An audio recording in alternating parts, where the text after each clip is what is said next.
দাদুর ঘরে দাদুকে ঘিরে আমরা গোল হয়ে বসেছিলাম। শিমুলতলা গ্রামটাতে ইদানিং সন্ধে হলেই লোডশেডিং হচ্ছে। দিদা তাই দুঃখ করে বলছিল, তোরা এলি আর কারেন্ট যাওয়া শুরু হলো। তবে তাতে আমাদের অসুবিধার কিছুই হচ্ছিল না। বাড়ির চারিদিকেই গাছপালা, কাছেই পুকুর, দুপুর গড়ালেই বেশ মিঠে বাতাস বয়। আর সন্ধে হলেই দাদুকে ঘিরে গল্পের আসর জমে ওঠে।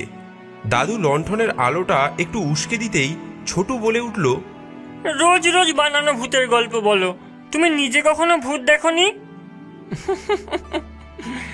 দেখেছি তো, কিন্তু তোরা ছোট মানুষ, যদি ভয় পাস। আমি তাড়াতাড়ি বললাম, না না, আমরা ভীতু নই অত, তুমি বলো। আমাদের সমবেত আবদারে দাদু গল্প বলতে শুরু করলেন। তখন আমার বয়স অল্প, সবে কলেজ পাশ করেছি। একটা চাকরির আশায় এদিক ওদিক ঘুরছি। একদিন সকালে নিজের ঘরে জানলার ধারে টেবিলে বসে একটা আপিসের কাজের জন্য দরখাস্ত লিখছি। বাবা এসে একখানা চিঠি দিয়ে গেলেন। বললেন, গতকালের ডাকে চিঠিটা এসেছে, দেখ কোনো কাজকর্মের খোঁজ এলো কিনা। চিঠিটা হাতে ধরিয়ে দিয়ে বাবা পাশেই দাঁড়িয়ে রইলেন, হয়তোবা ছেলের চাকরি পাকা হওয়ার খবর শুনবেন বলেই। যাই হোক, আমি চিঠি খুলে দেখি আমারই এক কলেজের বন্ধু অনিল চিঠি লিখেছে। আমি জানতাম সে মুর্শিদাবাদেরই কোনো একটা গ্রামের ছেলে। কলকাতায় পিসির বাড়িতে থেকে কলেজে পড়তো। পড়াশোনা শেষ করে আবার গ্রামে ফিরে গেছে। চিঠিতে সে লিখেছে, ভাই নির্মল, কলেজের শেষ বছর থেকেই তুই চাকরির সন্ধানে ছিলি। চাকরি কি পেয়েছিস? যদি না পাস, আমার চিঠি পাওয়া মাত্র আমাদের গ্রামে চলে আয়। আমাদের গ্রামের পূর্ববর্তী যে জমিদার, তাদের এখন বিশাল ব্যবসা দেশে বিদেশে। ওই বাড়ির এক বৃদ্ধ সদস্য নিজের জীবনী লিখতে চান, অথচ তার শরীরের ডান দিক পক্ষাঘাতগ্রস্ত হওয়ার ফলে বর্তমানে লিখতে পারেন না। উনি একজন সেক্রেটারি চাইছেন, যে ওর হয়ে লেখালেখি করে দেবে। তোর জন্য সুবর্ণ সুযোগ।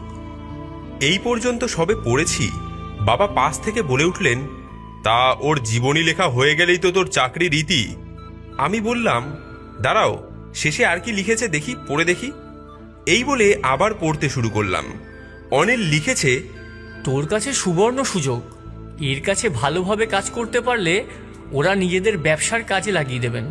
শুনেছি মাস 6 পরেই পশ্চিমবঙ্গের বাইরে বোম্বেতে ওদের এক ম্যানেজার নিযুক্ত করবেন। হয়তো সেই সুযোগটা তুই পেয়ে গেলি। চিঠিটা শেষ করতেই বেশ আশার আলো দেখতে পেলাম। বাবাও এক কথায় রাজি হয়ে গেলেন।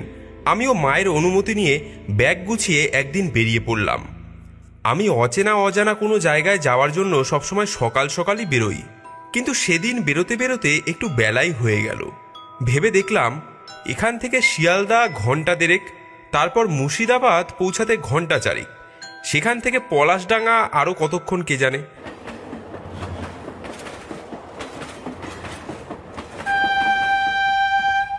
ট্রেন লেট ছিল। পৌঁছালাম যখন তখন বিকেল। স্টেশন থেকে নেমে একটা হোটেলে দুপুরের খাবার খেয়ে নিলাম। খাওয়া শেষে হোটেলের মালিককে জিজ্ঞেস করলাম, পলাশডাঙ্গা যাওয়ার কি ব্যবস্থা আছে? লোকটা মুখ তুলে বাইরের দিকে দেখে বলল, একটু পরেই সন্ধ্যা নামবে, এখন কি আর কিছু পাবেন? ওই দিকটা একদম পা রাখা। ফেরার সময় ভাড়া পাবে না বলে কোনো গাড়ি যেতে চায় না। শুনে একটু চিন্তায় পড়লাম। ব্যাগটা কাঁধে নিয়ে বেরিয়ে পড়লাম। যেদিকে বাস স্ট্যান্ড সেদিকে গিয়ে দেখি পরপর কয়েকটা বাস দাঁড়িয়ে। সামনে একটা চায়ের দোকানে কয়েকজন বসে গুলতানি করছিল। তাদের কাছে গিয়ে জিজ্ঞেস করলাম, পলাশডাঙ্গা যাওয়ার বাস পাওয়া যাবে? তাদের মধ্যেই একজন বলল, পলাশডাঙ্গায় কোনো বাস যায় না, যেতে হলে সাইকেল ভ্যানই ভরসা। আমি বললাম, সাইকেল ভ্যান কোথায় পাবো? ভদ্রলোক তার উত্তর না দিয়ে খেজুরে আলাপ শুরু করে দিল।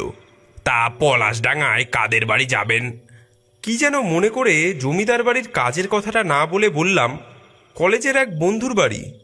লোকটা বোধহয় আরও একটু আলাপ জমানোর ইচ্ছা ছিল, কিন্তু আমি আকাশের দিকে তাকিয়ে দেখলাম সন্ধে হয়ে আসছে। তার উপর আকাশে একটু মেঘও দেখতে পেলাম।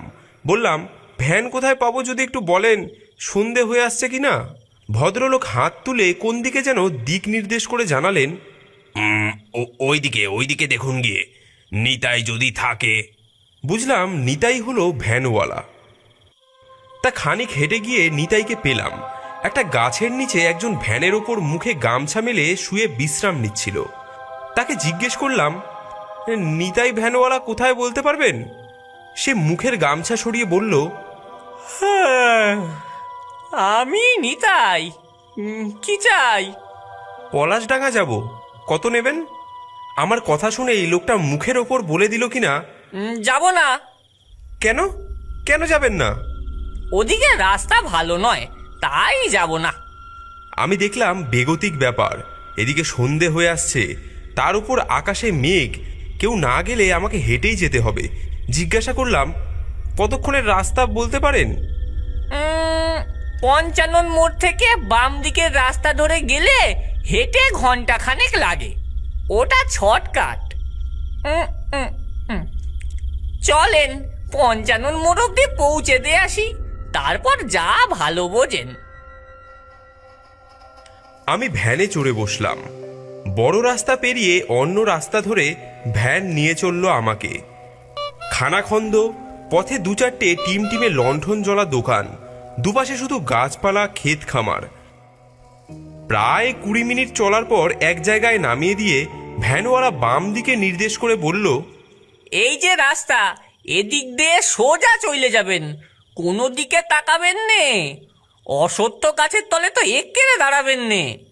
আমি হাঁ করে অন্ধকার গাছপালায় ঘেরা মেঠো পথটা বোঝার চেষ্টা করছিলাম। নেতায়ের কথা শুনে অবাক হয়ে বললাম, মানে? নিতাই তড়িঘড়ি উল্টো মুখে ভ্যান ঘুরিয়ে নিয়ে বলল, আর রেত করবেন নে, সিধে চলে যান।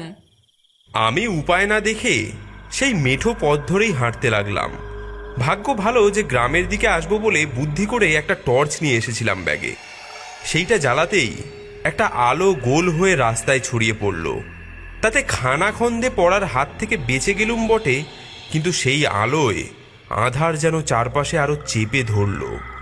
রাস্তার ধারে গাছগুলো ঝুঁকে এসেছে পথের উপর। আমি চুপচাপ চলেছি। এর মধ্যেই অসত্য গাছ যে কোথায় লুকিয়ে আছে কে জানে। তার তলায় দাঁড়ালেই বা কি হবে তাই বা কে জানে। একটু ভয়ে ভয়ে পথ হাঁটছি, এমন সময় জোরে বৃষ্টি নামলো। আমি চট করে একটা গাছের নিচে দাঁড়িয়ে ব্যাগ হাতড়ে আপন মনে বলে উঠলাম, এই যা, ছাতাটা আনিনি। তারপরে কি যেন মনে হতে টর্চটা গাছের দিকে ঘুরিয়ে ভালো করে দেখে স্বস্তির নিঃশ্বাস ফেললাম।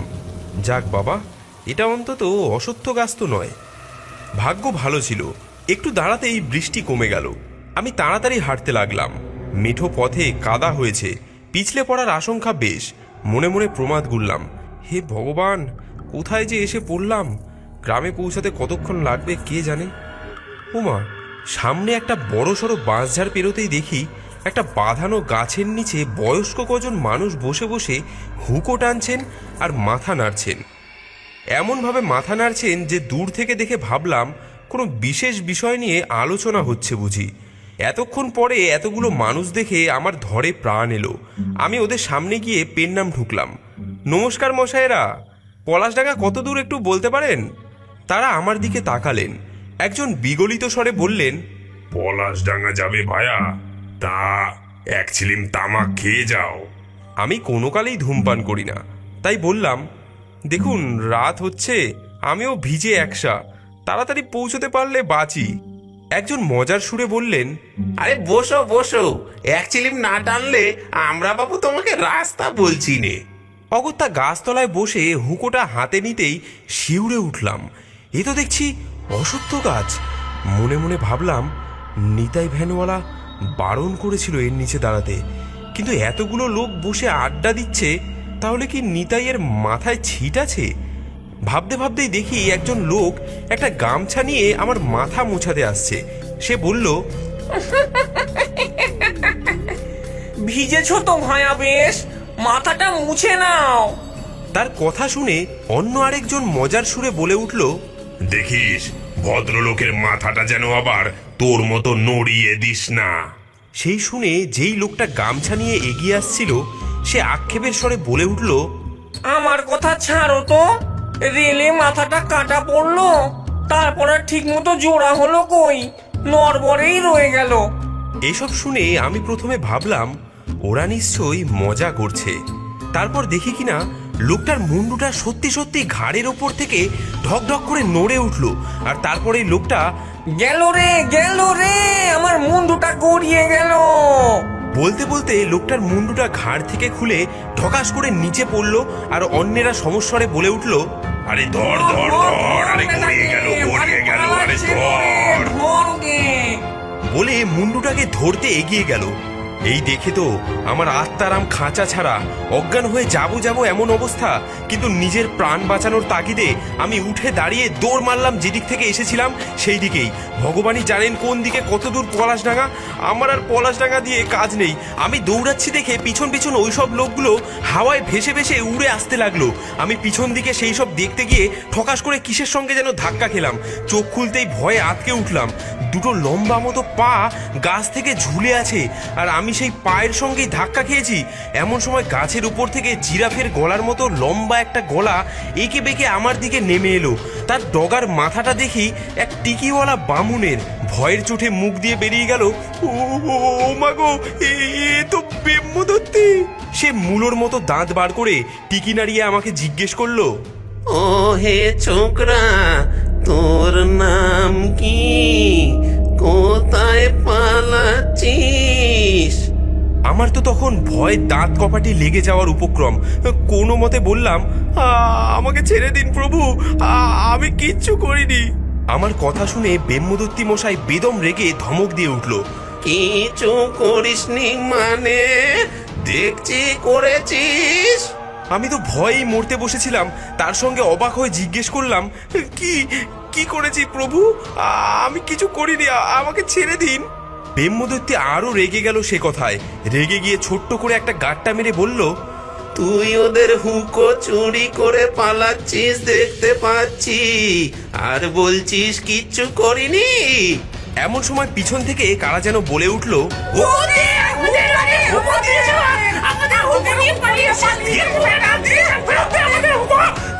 পিছন ফিরে দেখি অশ্বত্থতলার মসজিদের বুড়োগুলো সব জড়ো হয়েছে। একজনের হাতে তখনও তার মুন্ডুটা ধরা। তার হাতে ধরা মুন্ডুটা বিরক্তির সুরে বলে উঠল, বেটা হুকো নিয়ে পালাচ্ছিস? তোর জন্য মুন্ডু হাতে করে এতটা দৌড়ে আসতে হলো। আমি তাকিয়ে দেখি সত্যি আমাকে যেই হুকোটা টানতে দেওয়া হয়েছিল, ভয়ের চোটে আমি সেখানে সঙ্গে নিয়েই দৌড় মেরেছিলাম। আমি ভয়ে ভয়ে হুকোখানা মাটিতে নামিয়ে রেখে বললাম, এই এই আপনাদের হুকো ফেরত দিলাম, এবার অন্তত আমাকে ছেড়ে দিন। আমার কথা শুনে ব্রহ্মদত্তি মশাই বললেন, ওরে লোকটা মন্দ নয়, ভালোই। ওকে কেউ একটু বাড়ি পৌঁছে দিয়ে আয়। কথাটা শেষ হতে না হতেই মনে হলো যেন আমি হুশ করে বাতাসে ভেসে পড়লাম। আর পরক্ষণেই দেখি বাড়ির দরজার সামনে এসে দাঁড়িয়ে। দরজায় ঠক ঠক করতেই বাবা দরজা খুলে অবাক হয়ে বললেন, এ কি পলাশডাঙ্গায় যাসনি?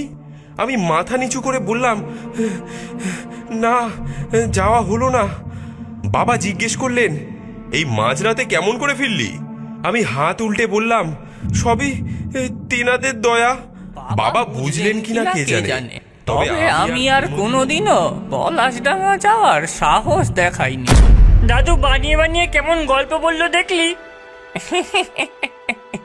তুমি ভূতের থেকে হুকো খেয়েছো, আবার গাঁটটাও খেয়েছো দাদু।